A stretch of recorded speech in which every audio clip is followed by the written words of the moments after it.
കുട്ടിച്ചാത്തൻ എന്നൊരു പേര് കേട്ടാൽ ചിലർക്കൊക്കെ പേടിയായിരിക്കും, ചിലർക്ക് അത് ഭയങ്കര എക്സൈറ്റ്മെന്റ് തോന്നിക്കുന്ന ഒരു കാര്യമായിരിക്കും. അപ്പോൾ ഇന്ന് നമ്മൾ കുട്ടിച്ചാത്തൻ്റെ ജന്മരഹസ്യവും എങ്ങനെയാണ് കുട്ടിച്ചാത്തൻ എന്നുള്ള അവതാരം ഈ ഭൂമിയിൽ ജന്മമെടുത്തതും എന്നാണ് പറയാനായിട്ട് പോകുന്നത്. ആദ്യം നമുക്ക് എങ്ങനെയാണ് ജന്മമെടുത്തത് എന്ന് നോക്കാം. പള്ളിവേട്ടയ്ക്ക് പോയ ശിവഭഗവാന് കൂലിവാക എന്ന് പറയുന്നൊരു സ്ത്രീയോട് ഇഷ്ടം തോന്നി. കൂലിവാകയ്ക്കാണെങ്കിൽ ആകെ പേടിയായി.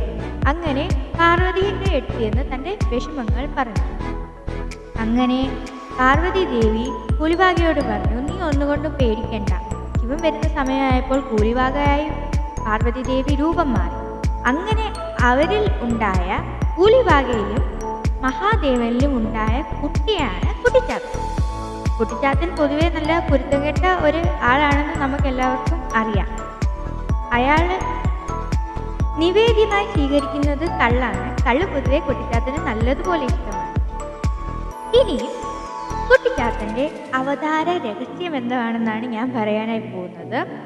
മൃഗാസുരൻ എന്നുള്ള ഒരു അസുരൻ ഉണ്ടായിരുന്നു. ആ അസുരനെ കൊല്ലണം, അതായിരുന്നു ജന്മരഹസ്യം.